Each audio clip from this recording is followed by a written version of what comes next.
Mengerikan, sungai di Israel berwarna merah darah, warga kaget seperti wabah darah di Mesir.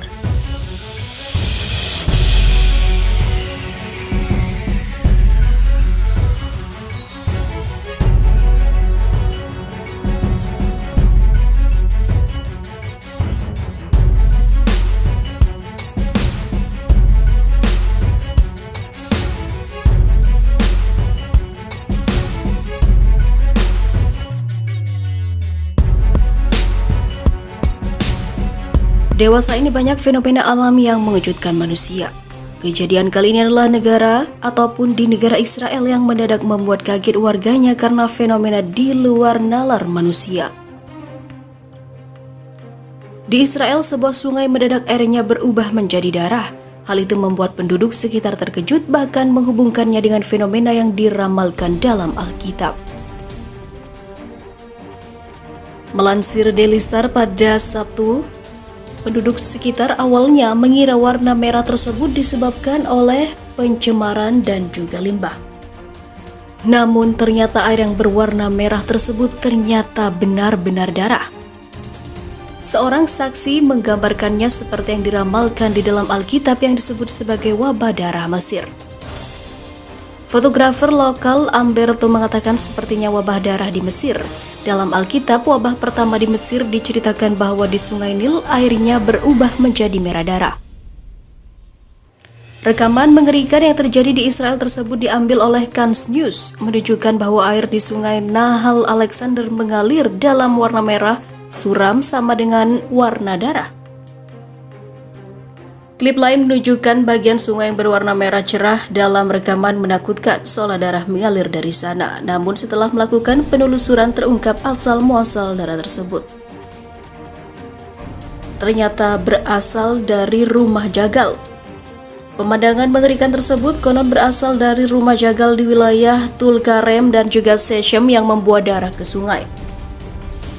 Hujan lebat telah membanjiri pabrik pemurnian yang berarti air kotor belum dibersihkan sebelum mencapai Sungai Alexander. Hal itu berawal dari permintaan besar ayam pada bulan lalu untuk wilayah yang memasok ke Israel sebelum Paskah dan sebelum Ramadan. Berita setempat melaporkan air darah tersebut telah memicu ketakutan warga setempat karena selain darah, mereka juga menemukan bagian-bagian tubuh dari binatang yang ikut terbawa arus sungai. Bagian tubuh itu juga ikut mencemari salah satu dari beberapa bagian aliran air tawar di Sungai Israel. Otoritas Angkatan Darat telah dikerahkan untuk bertanggung jawab atas fenomena sungai darah yang terjadi di Israel tersebut. Yahudi dalam perspektif Al-Quran dan kepastian kehancurannya di tahun 2022. Tidak sedikit Al-Quran berbicara tentang Bani Israel, watak dan moral mereka serta para nabi dan sejarah mereka. Surat-surat Makkiyah, surat Al-Quran yang diturunkan pada fase Mekah dipenuhi dengan pemaparan sejarah tentang kisah-kisah mereka, siksaan Fir'aun terhadap mereka dan kondisi mereka pada masa sebelum kenabian Muhammad SAW. Sedangkan surah-surah Madaniyah yang diturunkan pada fase Madinah membicarakan tentang sikap mereka terhadap dakwah Islam dan kenabian baru, hakikat Yahudi dan kekufuran mereka kepada Allah, serta pembunuhan mereka terhadap para nabi dan kecintaan mereka pada kehidupan dunia.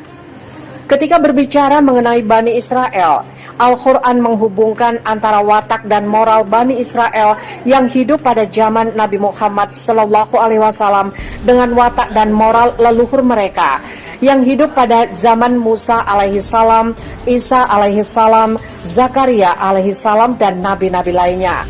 Hal itu dimaksudkan untuk menjelaskan bahwa kelicikan, kedurhakaan, sikap memusuhi dakwah Islam dan ajakan tauhid yang dimiliki Bani Israel adalah warisan dari watak dan perilaku buruk nenek moyang mereka. Sejarah memaparkan orang-orang Yahudi adalah sekelompok kecil manusia dengan mitos-mitosnya yang meresahkan dunia. Al-Quran menggambarkan perilaku mereka dalam Quran surat Al-Maidah ayat 64. Orang-orang Yahudi berkata, tangan Allah terbelenggu atau kikir, sebenarnya tangan merekalah yang dibelenggu, dan merekalah yang dilaknat disebabkan apa yang telah mereka katakan itu. Tidak demikian, tetapi kedua tangan Allah terbuka. Dia menafkahkan sebagaimana Dia kehendaki, dan Al-Quran yang diturunkan kepadamu dari Tuhanmu sungguh-sungguh akan menambah kedurhakaan dan kekafiran bagi kebanyakan di antara mereka. Dan kami telah timbulkan permusuhan dan kebencian di antara mereka sampai hari kiamat.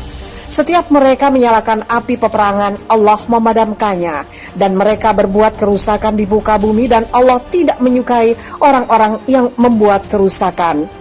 Namun demikian, di antara orang-orang Yahudi tersebut ada manusia-manusia pilihan. Al-Quran memuji mereka dengan kesalehan, ketakwaan, dan sikap tauhid mereka. Al-Quran memandang mereka sebagai kekasih-kekasih Allah, dan kita pun diajak untuk mencintainya. Mereka adalah memang orang-orang yang diberi petunjuk dan menyeru pada kemuliaan, kesalehan, dan ketauhidan. Namun jumlah mereka sangat sedikit. Hal itu dikisahkan dalam Quran surat Ali Imran ayat 110. Kamu adalah umat yang terbaik yang dilahirkan untuk manusia, menyuruh kepada yang ma'ruf dan mencegah yang mungkar, dan beriman kepada Allah. Sekiranya ahli kitab beriman, tentulah itu lebih baik bagi mereka. Di antara mereka ada yang beriman, dan kebanyakan mereka adalah orang-orang yang fasik. Di antara orang-orang yang saleh itu adalah para nabi dan rasul seperti Yakub alaihissalam, Yusuf alaihissalam, Musa alaihissalam, Harun alaihissalam, Daud alaihissalam, Sulaiman, Zakana, Yahya, dan Isa alaihissalam. Di antara mereka juga ada beberapa orang yang dikisahkan Al-Quran dengan semangat keagamaan dan jihad mereka seperti Talut. Sejarah manusia mukmin Bani Israel adalah sejarah terang dan terpuji. Ia merupakan bagian dari sejarah Islam kita yang terang. Ia adalah sumber kebaikan, peringatan, dan pelajaran bagi kita sebagai seorang muslim. Kita lebih berhak untuk dekat dengan mereka ketimbang Bani Israel sendiri, karena kita mempunyai satu tauhid keimanan yang sama. Sedangkan sejarah Bani Israel yang lain adalah sejarah hitam kelam tentang kekufuran kepada Allah Subhanahu wa Ta'ala, pengingkaran pada kebenaran, mendustakan para rasul, membunuh para nabi, melanggar perjanjian, menolak aturan, dan berlaku kriminal, zalim, dan merusak. Sekilas tentang Yahudi, Israel, dan Zionisme. Bangsa Yahudi atau bangsa Israel adalah kata yang merujuk kepada bangsa keturunan Israel, nama lain dari Yakub alaihissalam. Israel dalam bahasa Ibrani berarti hamba Tuhan. Yahud sendiri merupakan nama salah satu putra dari Nabi Yakub, Yahuda. Kata Yahudi sendiri sering rancu apakah sebagai bangsa atau sebagai agama. Hal ini wajar saja karena keduanya merupakan satu kesatuan yang tidak dapat dipisahkan. Agama Yahudi hanyalah untuk bangsa Yahudi atau Bani Israel. Israel untuk konteks sekarang adalah sebagai negara Israel Raya, Eretz Israel, adalah cita-cita Zionisme, yaitu negara yang meliputi tanah antara dua sungai. Impian ini disimbolkan lewat bendera Israel, bintang David yang berbentuk segi enam.